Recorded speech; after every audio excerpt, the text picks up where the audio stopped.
Olá pessoal, tudo bem? Hoje nós vamos falar então sobre dois assuntos muito importantes e que se misturam um pouco com a própria aula da introdução à biologia celular, tá? Então, o tema da nossa videoaula é sobre microscopia de luz, também chamada de microscópio óptico, né? E a técnica histológica, ou seja, a técnica usada para a preparação de lâminas histológicas para serem observadas no microscópio, tá? Então esses dois temas nós vamos abordar hoje, para que a gente possa entender um pouco, né, das ferramentas que a gente tem para estudar a célula, né, que é essa que está no slide aqui.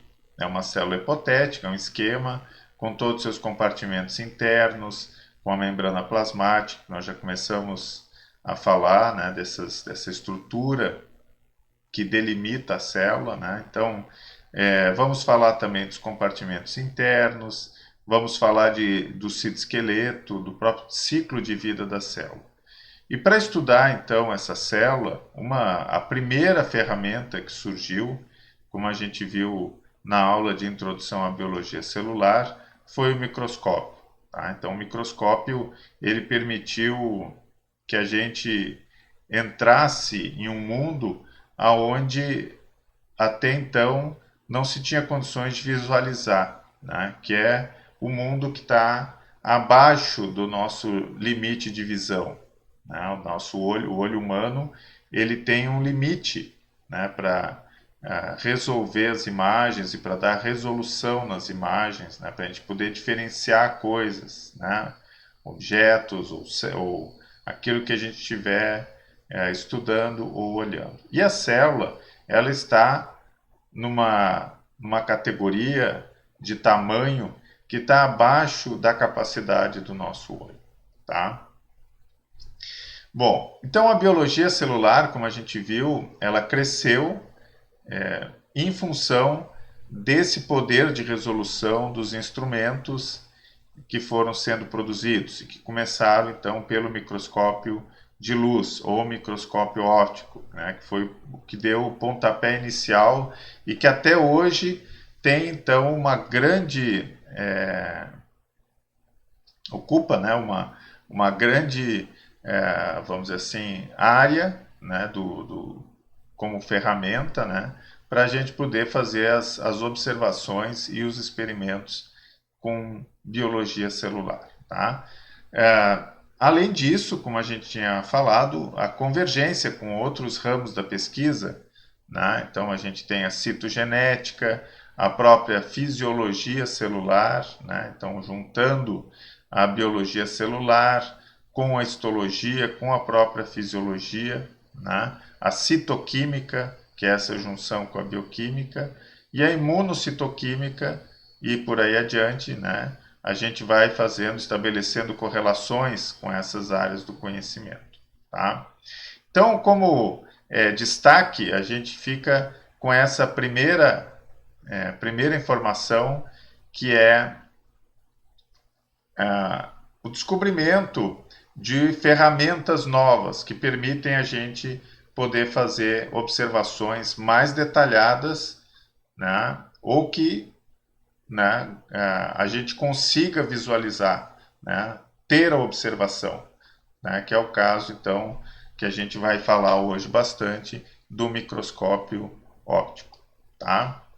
Bom, aqui a gente tem uma linha do tempo que eu resumidamente já tinha falado um pouquinho na aula passada, aula de introdução à biologia celular, e essa linha ela é interessante porque ela acaba sobrepondo a história do microscópio, né, particularmente o microscópio de luz, e a história recente da biologia celular. Então a gente vai ver que a partir do descobrimento, da construção, né, do microscópio, a gente começa a avançar de uma forma muito mais rápida e muito mais assertiva, né, em direção ao que a gente tem hoje como conhecimento consolidado.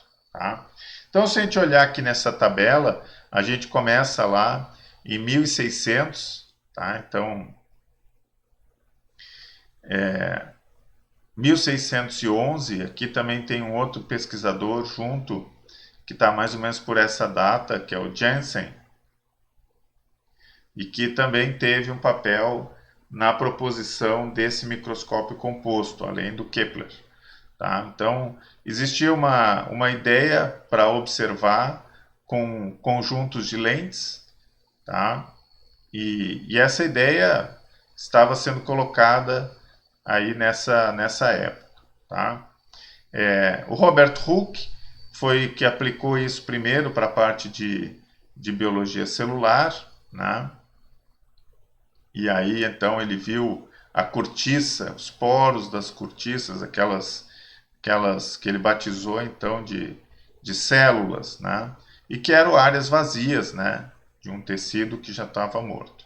Na mesma época, próximo, a gente tem o Leeuwenhoek, que observou então a partir de um outro equipamento, mas que também usava lentes, também a gente pode chamar de microscópio, ele começou a olhar células vivas. Né? Então essas células, ele começou a observar protozoários, micro-organismos, né? E células das secreções dos animais, né? Dos seres vivos. Tá? Então aqui a gente tem um hiato, né? Então veja, a gente está aqui fechando o século XVII, né? Século XVI, né? Iniciozinho aqui de 1600, finalzinho, século XVI. O século XVII todo foi com essa tônica, né? Do desenvolvimento do microscópio, dos equipamentos e tal. Muitas descobertas começaram a se encorpar ou a se formar nesse momento. Depois a gente tem então um novo marco, um novo momento significativo, né, no século XIX. Então, o século XIX, a gente já falou sobre a teoria celular, né, com os seus 3 enunciados básicos. Tá? Então, os dois autores estão aqui, o Schleiden e o Schwann, que propuseram, né, um botânico, outro zoólogo, um trabalhando com células vegetais e outro com células animais. Eles conseguiram, então, propor uma série de conhecimentos a respeito das células, a partir das observações deles, utilizando o microscópio. Então, vejo, nesse mesmo momento, muito próximo, teve a descoberta do núcleo da célula, núcleo celular, né, o Brown, né, também utilizando o microscópio. Então, vejo que a ferramenta começou a ser usada amplamente por aquelas pessoas que se dedicavam à ciência ou à pesquisa, né, que era uma coisa que realmente era de um público, de uma classe social mais elevada, que tinha condições financeiras de se dedicar a isso, né? Então eles começaram a estabelecer alguns conhecimentos, né? E esses então foram se somando e em 38 e 39 a gente teve então o enunciado da teoria celular, né? Muito importante, muito importante, tá? E depois isso segue, né? Muitos pesquisadores, muitos interessados, cientistas naquela época, eles estavam trabalhando, né? Então eles iam adicionando informações a partir do que se discutia nas sociedades científicas, que eram congressos, faziam meetings, né? E aí nesses congressos, por exemplo, um dos mais famosos era a Real Sociedade, né, inglesa, né, de ciência, aonde os pesquisadores debatiam entre si, com os colegas, os achados de cada um. Tá? Sempre lembrando que ali a gente tem vários pontos interessantes da ciência e muitos que afetam diretamente a biologia celular que estão acontecendo. Né? Nesse mesmo século, em 1859, tem a publicação do Origem das Espécies, que é do Darwin, também é um marco e ajuda a completar esse quebra-cabeça, que até então se conhecia muito pouco, mas que começa a mostrar suas peças, elas começam a se encaixar. Né? Então, a teoria celular, né? A teoria da evolução. Depois, aqui em 1857, um outro autor, Kolliker, escreveu a mitocôndria em células musculares. Então, vejo que aí a gente tem um compartimento celular. Depois, 1876, já tem melhorias aí, estão sendo descritas melhorias a partir desse autor, Abbe, melhorando o microscópio. Então, muitos cientistas também se dedicando a essa parte que era de instrumental, de melhorar o instrumental de pesquisa. Tá? Ali depois, em 1879, Fleming descreveu o comportamento dos cromossomos durante a mitose em células animais. E assim nós vamos. Né? 1881, detalhes vão sendo acrescentados, né, nas técnicas que vão sendo usadas. Ali a gente tem outros pesquisadores, como Carral, o próprio Retzius, esse e outros, que vão trabalhando em métodos histológicos, né, para poder observar os tecidos. Então, não era simplesmente pegar as secreções ou pegar uma determinada amostra de um tecido para olhar no microscópio. Né? E a gente já está começando a ter uma complexidade maior de preparações e, com isso, também maiores detalhes, mais informação vai sendo acrescentada nesse estudo das células. Tá? E aí, obviamente, se desvenda um universo. Né? Antes não se sabia do que era feito o corpo, se achava que era uma certa unidade, mas não se sabia o que era.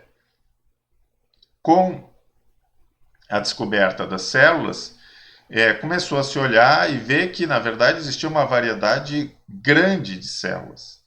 E esses estudos, então, acabaram desvendando, descortinando esse universo todo que precisava ser compreendido para a gente poder compreender a vida, o próprio corpo humano, como ele funciona e etc. Tá? Bom, na continuação aqui a gente tem vários aspectos. O microscópio óptico ele não serviu só para células dos animais superiores, como nós ou os outros animais, também permitiu observação de micro-organismos, né, como bactérias e etc., protozoários. Né? E a partir daí também se desenvolveu corantes e etc., preparações para poder fazer essa observação. Tá? Questão da origem das doenças. Né? Então aí começou a se observar os agentes etiológicos, né? Quem era o responsável por causar determinada doença, no caso da tuberculose, da cólera, né? Outros como o Klebs, Pasteur, famoso Pasteur, identificaram agentes causais de muitas outras, examinando então preparações coradas sobre o microscópio. Tá? Ainda no final do século XIX, a gente teve aqui Golgi, Camilo Golgi, descreveu o complexo de Golgi, que então é mais um compartimento celular importante, né, fazendo colorações com nitrato de prata. Então vejo que ele já está tem alguns detalhes da técnica que vão sendo colocados. Né? Outros métodos, vejo aqui a autorradiografia, né, que permite então ampliar esse estudo. Né?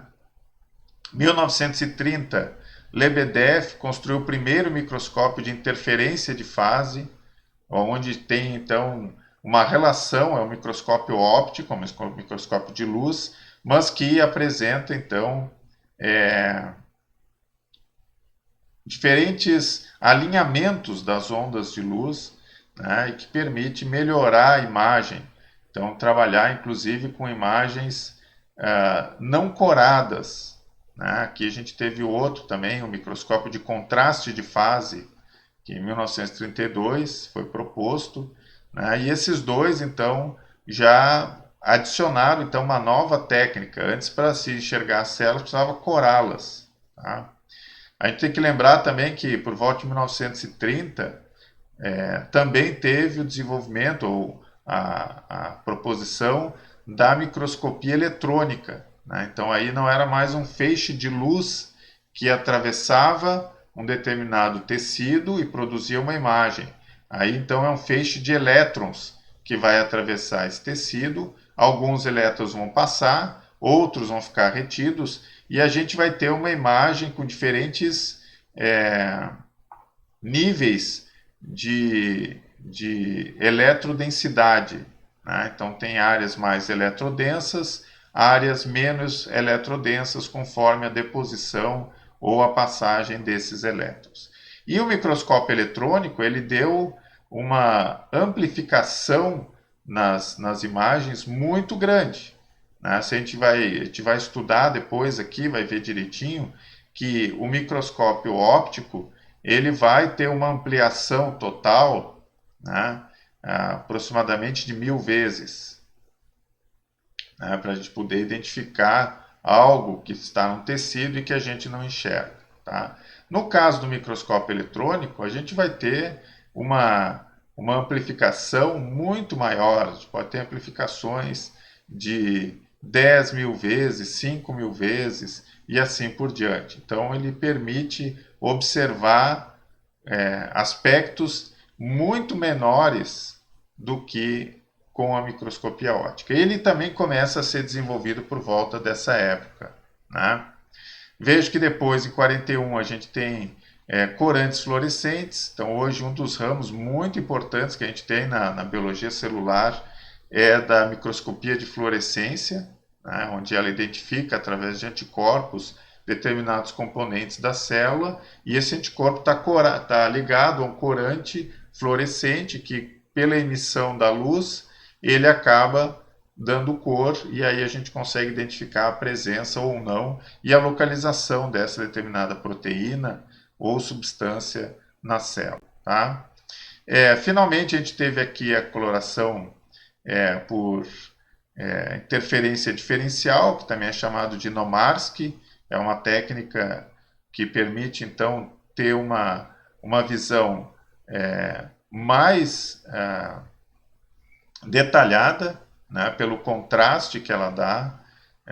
Ainda é microscopia de luz, mas já permite uma série de detalhamentos que na microscopia de luz tradicional ou original, microscópio de luz original, não permitia. Tá?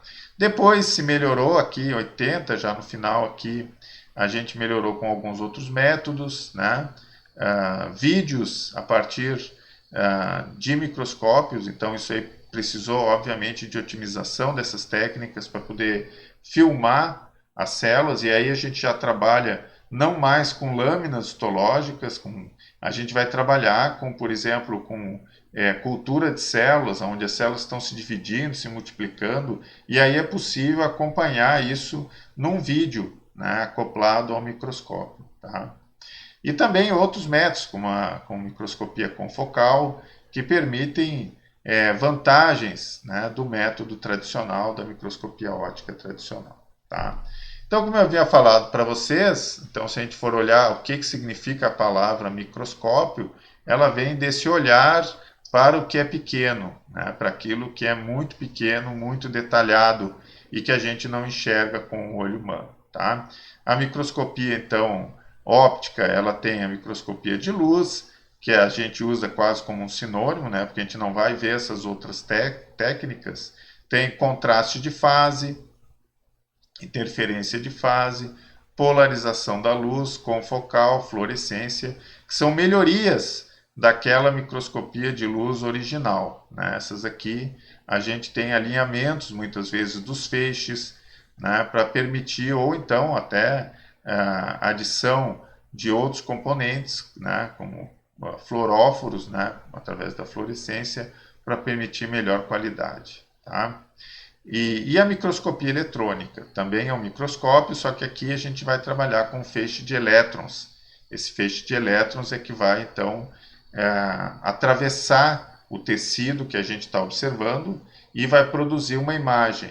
É sempre uma imagem preto e branco, não tem como ser colorida, e é uma imagem, então, onde a gente vai ter áreas mais escuras, que são mais eletrodensas, e áreas mais claras, que são menos eletrodensas. Então, a gente permite uma amplificação também maior da imagem, tudo isso garante uma observação mais detalhada de aspectos que a gente não vê, por exemplo, na microscopia de luz.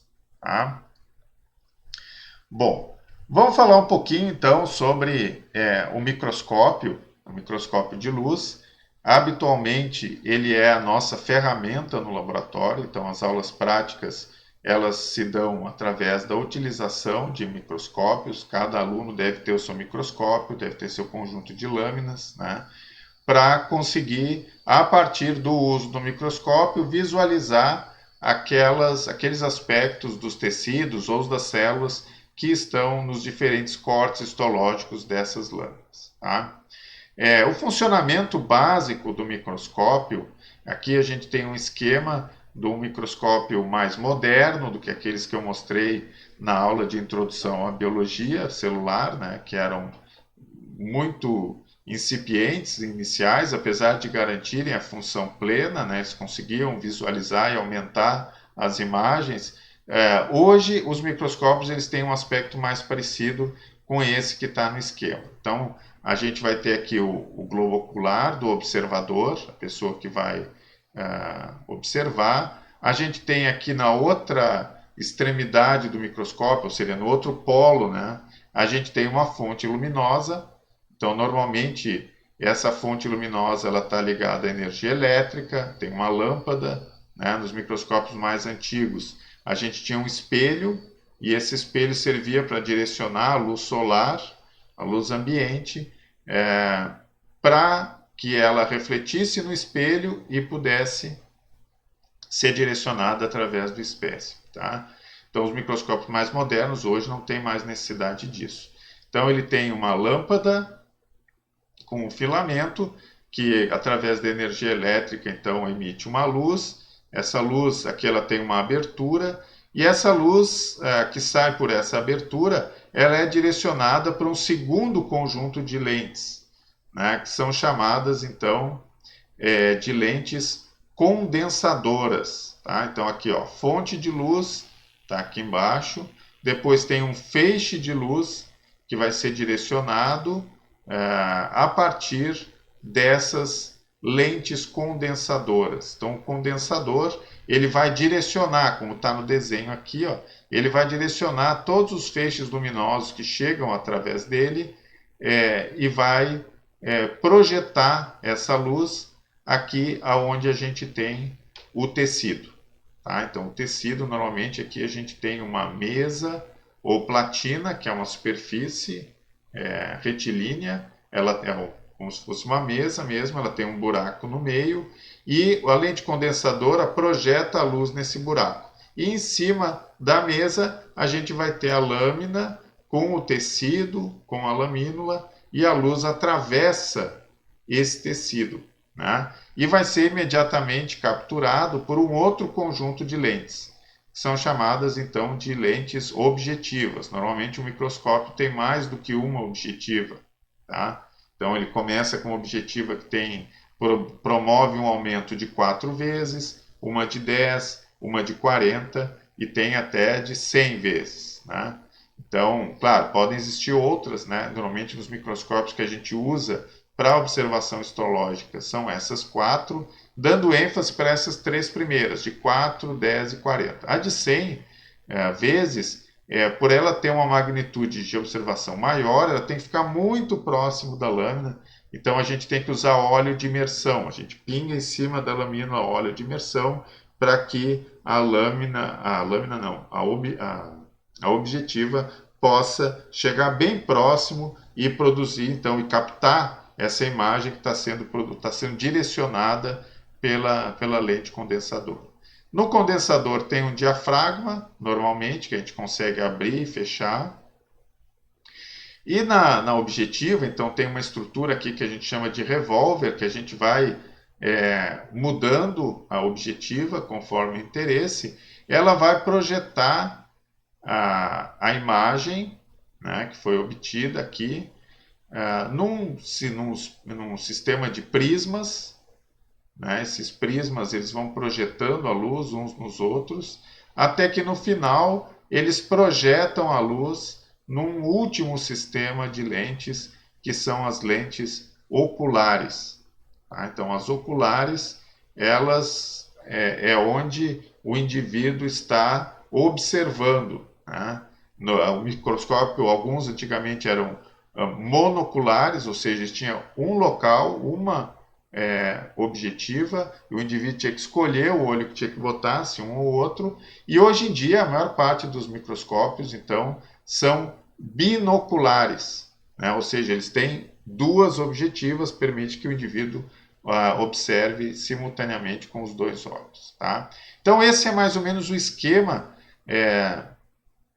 a partir do qual a gente consegue observar uma imagem, né, de um tecido previamente preparado. Tá? Bom, é claro que o microscópio ele tem muitas partes. Né? Então, se a gente for, eu falei algumas, né, no slide anterior. Esse aqui é um slide de um microscópio relativamente antigo. Ele tem aqui um espelho ainda. Não significa que não se dê para usar, claro que se usa esse microscópio também, né? Mas tem que ter uma fonte de luz externa. Algumas vezes até tem uma lâmpada, então que aí direciona-se a partir do espelho.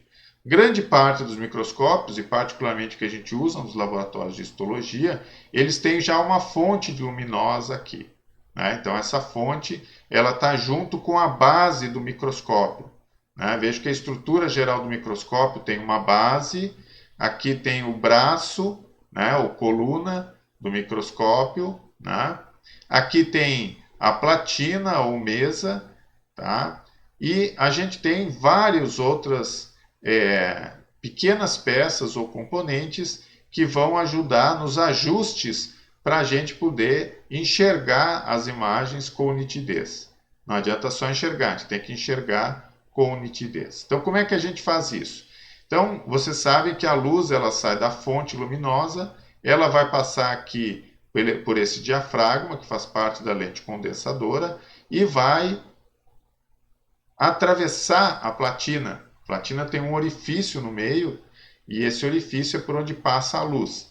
Então, aqui em cima, a gente vai colocar a lâmina com a lamínula, vai ficar presa, né, pelo chariot, que são presilhas, né, que movimentam essa lâmina. Então, a gente tem aqui alguns parafusos de movimentação do chariot. Alguns microscópios eles são aqui para baixo, então outros como esse aqui eles são aqui em cima. Então ele vai movimentar para frente e para trás, para a esquerda e para a direita essa lâmina, para que a gente possa visualizar todos os campos. Né? Então esses campos da lâmina histológica, né? Dependendo do aumento que a gente está vendo, da objetiva que a gente está usando, a gente vai olhar um campo restrito. Né? O tecido às vezes é maior, né, do que aquele campo que a gente está identificando. Tá? Então veja, o condensador também tem um ajuste, então ele pode ficar mais próximo da platina ou mais distante. Obviamente que se ele ficar mais distante, ele vai focalizar a luz que está passando através dele embaixo da lâmina. Né? Então isso vai gerar um pouco de sombra. Tá? Então esse é um efeito que a gente usa em algumas observações, mas habitualmente a gente usa então esse condensador e a gente movimenta através desse parafuso, desse ajuste, a gente usa ele o mais próximo possível da lâmina, para que ele faça a focalização do feixe luminoso direto no espécime e a gente tem uma imagem nítida e clara. Tá? A nitidez da imagem vai ser muito influenciada aqui por essa distância entre a objetiva e a platina. né? Vai permitir, a gente tem que ajustar essa distância para poder fazer uma boa observação com nitidez, tá? Então, para isso, a gente aproxima, né, a platina da objetiva ou distancia. Tá? Existem dois parafusos que nesse microscópio eles estão na parte de cima, que é o parafuso macrométrico e o parafuso micrométrico. Nesse caso, ele tá distanciando a parte de cima da platina que é fixa. Tá?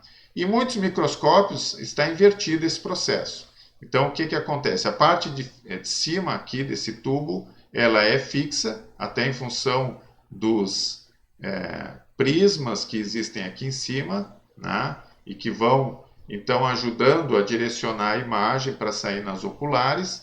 E aqui embaixo, o que vai movimentar, então, é a platina. E aí, o parafuso macrométrico e micrométrico vão estar nessa parte de baixo. Normalmente, eles ficam... o macrométrico mais próximo aqui do braço ou da coluna e o micrométrico fica numa parte mais externa, né? Mas eles são contínuos, tá? Um próximo do outro. Às vezes não são, como esse caso aqui, dois parafusos separados, tá? Então a gente tem aqui o revólver com as objetivas, a gente gira esse revólver, né? Começa na objetiva de menor magnitude de observação, aí a gente faz o foco através do parafuso macro e do micrométrico, e aí vai girando o revólver para que a gente possa observar nas outras objetivas. Tá? E finalmente as oculares. Então, quando a gente quer saber qual a magnitude ou qual a ampliação total do microscópio, a gente tem que multiplicar o valor da objetiva que está se usando com o aumento proporcionado pela ocular. Então, se eu tenho uma objetiva de 4 e uma ocular de 10 vezes, o aumento, a ampliação total é de 40 vezes. Tá? Por outro lado, se eu tenho uma ocular de 10, e habitualmente a gente não muda as oculares, então elas se mantêm, né? Não há como, não tem duas ou três oculares com aumentos diferentes. Habitualmente a ocular ela é fixa, né? É uma só, é aumento de 10 vezes ou eventualmente de 20 vezes.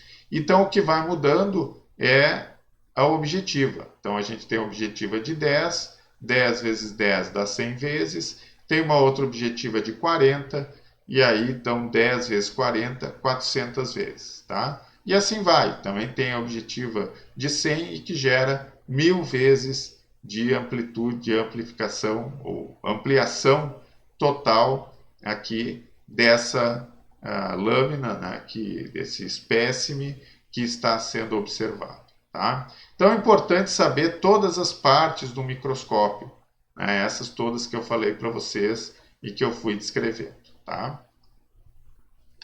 Bom, então para a gente ter uma ideia das limitações que a gente tem no uso do microscópio, no uso do olho humano e até nas outras técnicas, eu trouxe aqui um exemplo dos limites de resolução que a gente tem em cada uma dessas situações.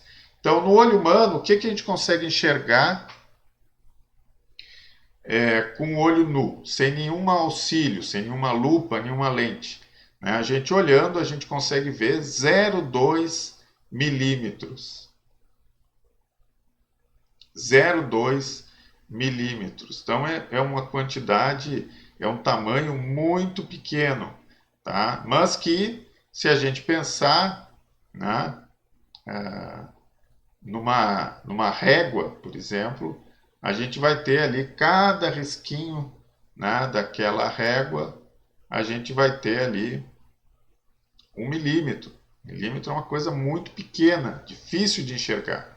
Né? Então a gente consegue ver um pouquinho desse fragmento menor, até 0,2 a gente consegue diferenciar duas coisas que estão separadas. Tá? Quem tem um olho bom mesmo, né, consegue ver isso. Tá? No microscópio de luz, a gente amplia, obviamente, a magnitude dessa observação. Então aquele 0,2 milímetros corresponde a 200 micrômetros. Né? Aqui a gente tem na nossa escala, ó, 200 micrômetros. Tá? Bom, se a gente vai para o microscópio de luz, a gente vai ver coisas menores ainda. Né? A gente vai ter aqui, ó, 0,2 micrômetros. Né? 0,2 micrômetros. Então, uma ampliação já bem significativa. E isso é o limite do microscópio de luz. Então, se eu tenho duas células, ou duas estruturas celulares, ou dois objetos que estão separados por 0,2 micrômetros, eu consigo enxergar. Eu consigo diferenciá-los, saber que são duas coisas separadas. Se eles estiverem separados, por exemplo, por 0,1 micrômetro, eu já vou ver como uma coisa só na microscopia de luz. Aí eu tenho que ir para a microscopia eletrônica. Né? Vejo que a microscopia eletrônica ela já vai resolver, né, até 0,2 nanômetros, que é uma unidade menor ainda. Né? Então aqui embaixo a gente tem, ó,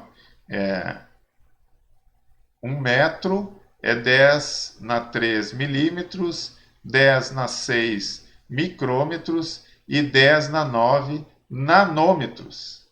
Tá? Então, 1 micrômetro são 1000 nanômetros. Tá? Então, ele consegue ir até 0,2 nanômetros. Então, consegue ver o quê? Consegue ver membrana plasmática, que a gente sabe que ela tem um tamanho pequeno, que a olho nu, e na microscopia óptica a gente não vai enxergar por causa do tamanho dela, é difícil de ver.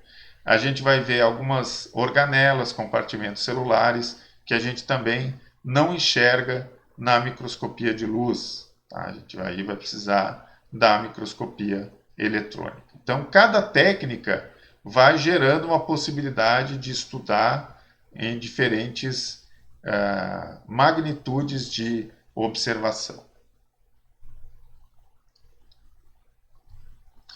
Então, esse poder de resolução, o que, que é? É a capacidade que tem uma lente, ou um conjunto de lentes, né? Não precisa ser só uma. No caso do microscópio, ele é um microscópio composto, porque ele tem vários conjuntos de lentes, né? De produzir imagens separadas de objetos que ocupam posições muito próximas. Então, ele vai ser expresso nisso que a gente chama de limite de resolução. Então, aqui eu tenho, ó, duas partículas separadas por 0,3 micrômetros. Isso é uma hipótese. Né?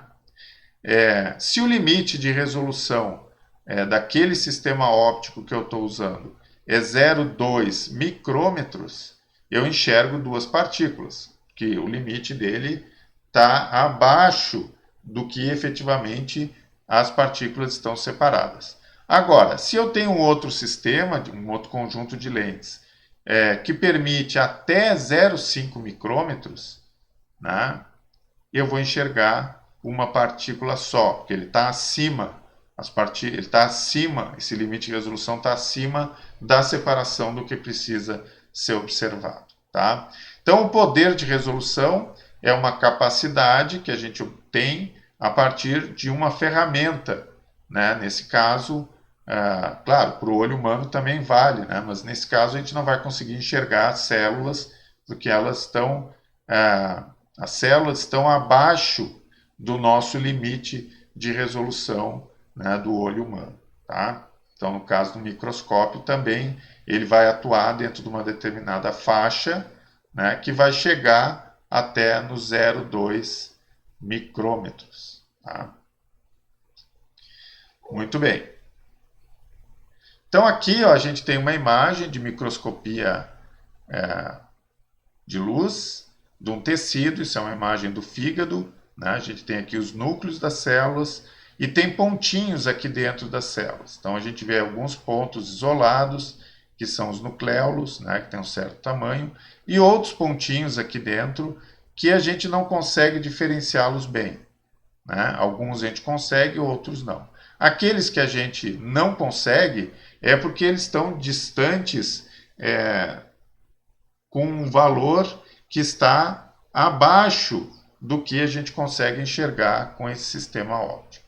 Tá? Então, isso acaba fazendo com que a gente enxergue uma coisa só, né? E que muitas vezes não é real, porque aquelas duas estruturas estão realmente separadas e têm funções separadas. Então, esse poder de resolução vai depender do quê? Vai depender da objetiva. A ocular ela vai ampliar a imagem, a objetiva é que captura, do comprimento da onda de luz usada. Então, isso normalmente tem uma constante no microscópio que está se usando, né? E da espessura do tecido que a gente está observando. Então, quanto mais espesso, né, vai ter um efeito, quanto mais fino, vai ter outro efeito no poder de resolução. Então, normalmente é melhor, quanto mais fino é o corte do tecido, melhor, mais resolução a gente tem e imagens com maior nitidez. Tá? Então, a ampliação total, a gente vai multiplicar o ocular pela objetiva, e aí a gente vai ter um valor que pode ser de 400 vezes, de 40 vezes, de 100 vezes, ou de 1000 vezes, que é o máximo que a gente consegue aí com uma lente de imersão. Tá? Bom, então, através desse instrumento, dessa ferramenta, a gente consegue fazer uma série de observações em tecidos. Tá? Tecidos, então, que são preparados, que sofrem uma série de processamentos, né? E que depois desses processamentos a gente consegue visualizá-los no microscópio, né? Como está essa lâmina aqui. E ver a estrutura desse tecido, como é que as células estão dispostas. Vejo que aqui a gente tem vários núcleos, né? Tem outras células aqui que elas têm um aspecto mais arredondado, como se estivesse vazio. Aqui tem um tipo de tecido, aqui em cima tem outro. Então, todas essas observações, elas só são possíveis com o auxílio do microscópio óptico, né?